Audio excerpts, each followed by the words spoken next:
Ladies and gentlemen, these are 7 ways that driving on track makes you a safer driver on the street.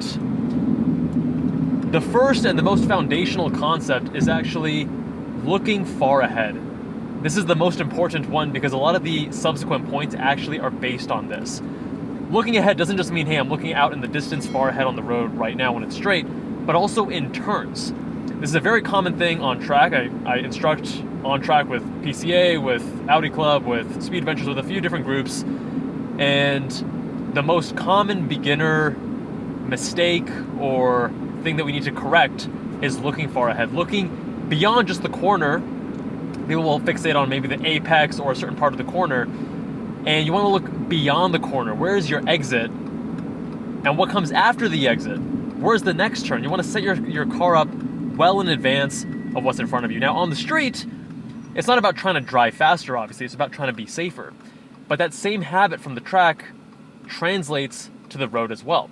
When you get into the habit of looking far ahead around a corner, looking deep, even moving your head a little bit, moving in your seat as needed so you can see further ahead into the corner, that means you can spot that debris, that dead animal, that pedestrian who's jaywalking, the stopped car much sooner, which then gives you more time to react. Now, related to that, number 2 is late apexing. The apex is the geometric center of a corner, and you want to be apexing a little bit after that. Now, on the racetrack, that's the fastest way around the turn. It's very much human nature where we want to apex early. As soon as we see a turn, it's like, okay, cool, let me start turning right now, rather than hugging the outside of the turn and then turning in later, which is actually a much faster and safer way of doing things. If you're on a racetrack and you have a right-hand turn and you find yourself at the exit running off the track, that usually means that you've apexed too early. And now your exit line is going a little bit too acutely and you're going straight off the road. Now, the way it applies on road is kind of similar in that a late apex gives you better vision around the corner and further ahead. That's one thing. And also, it helps you stay in your lane. So over here, we got 2 lanes turning left. I bet you that most people, I mean, you don't need me to tell you this, you see this every day. When people turn left, they turn left immediately.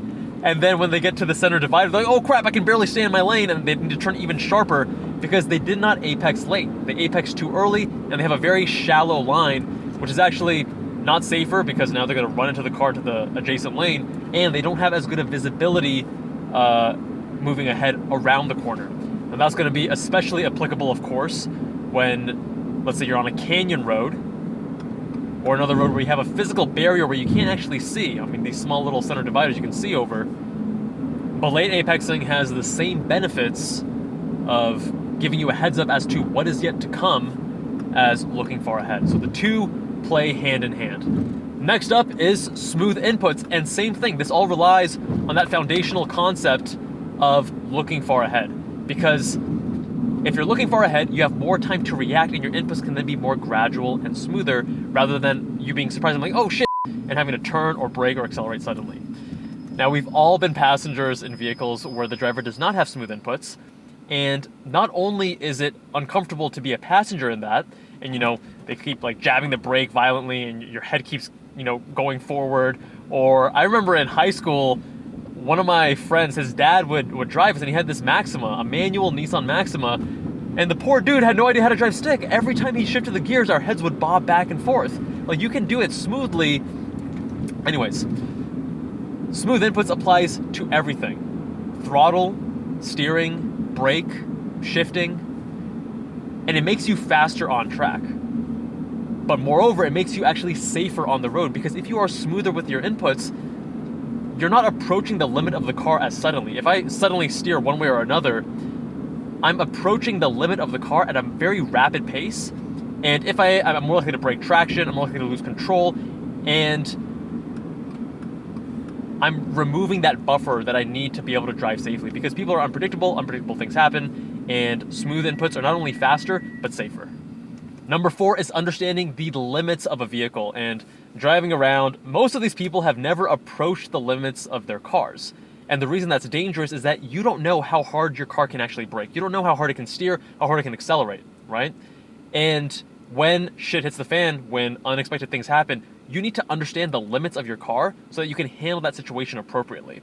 Which brings me to number 5, which is the distance with which you follow the car in front. And that again ties to the first point of looking far ahead. When you understand how close we are to the limits of our vehicles, you will no longer tailgate cars on the highway. And it's insane what you see. Just driving from Vegas to California and back, dozens and dozens, if not hundreds of times over the last 15 years, has taught me how most people just, they don't understand physics. Like, if you are bumper to bumper with that car in front and they hit the brakes, guess what?